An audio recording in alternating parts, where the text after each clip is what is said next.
We're getting word that there has been an incident, and it is only defined as an incident, no further description, at the Travis Air Force Base. We're going to have the details for you in just minutes, the details that we are bringing in right now. But I did want to let you know that is going on as well on what is an extraordinary news day and evening. Turning now to the FBI, which tonight is seeking information about the leftist gunman James Hodgkinson. Authorities say the 66-year-old had been in the Alexandria area, they now believe, since March after traveling there from his home in Illinois. Hodgkinson, who was a Bernie Sanders supporter, worked and volunteered for his campaign, posted a number of anti-Trump rants and statements on his Facebook page. In one, he called President Trump a, quote, traitor, and even wrote, it's, quote, time to destroy Trump and company.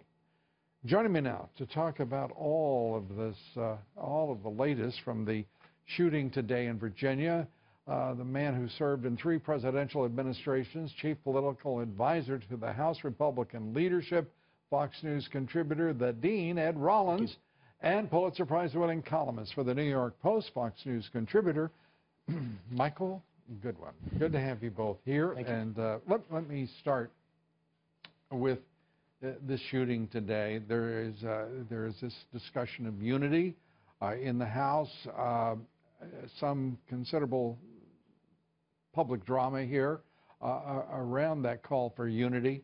Do you expect it to survive the day, the week? Well, look, no one can argue with it. There's no counter-argument that on a day like this, the parties should come together. But I think there's another truth, too, Lou, that the politicians will not say, and that is, this is all about Donald Trump.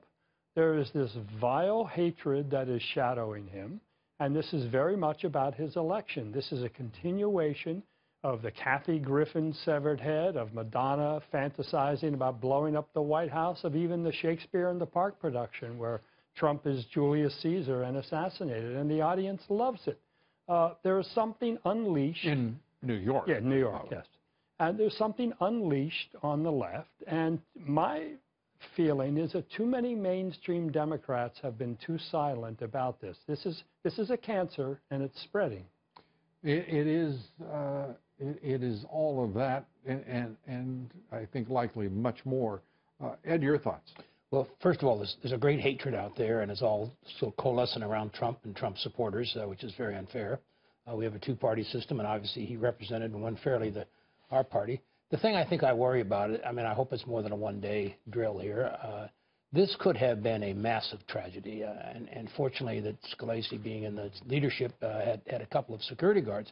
Normally, you could have 20 or 30 members out there with no guards. And so you could have 20 members of Congress killed at 9 o'clock in the morning or 8 o'clock in the morning. Everyone there has credited Capitol Hill Police with averting a massacre. And the bravery of those 2 individuals to go after a gunman when they're being shot, both of them have been shot, I think is courageous.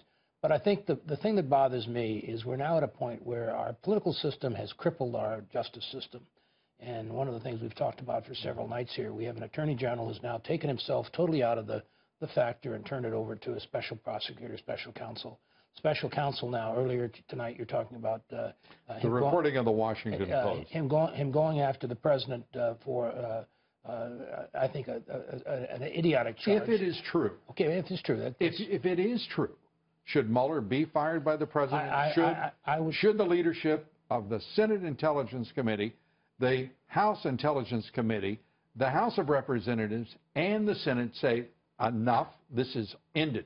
This has been a year-long investigation. Nothing has been produced, and to expand, if that indeed is what he's done, it says precisely as the spokesman for the president's legal team, this is an illegal leak. Well, and again, we're watching laws being violated at will right now in Washington, D.C., and they're not coming from the Trump White House. They're not coming from the Trump administration or the Republican Party. They're coming from the deep state, the intelligence community, and it's got to be stopped. I think I would argue at this point in time, if the Attorney General has now taken himself out of all this game and will be for the foreseeable future, maybe he should resign. Maybe we need to appoint a new Attorney General. And no disrespect to him, I like him. But I think at the end of the day, he's disqualified himself. And I think to a certain extent, we need to eliminate the special counsel.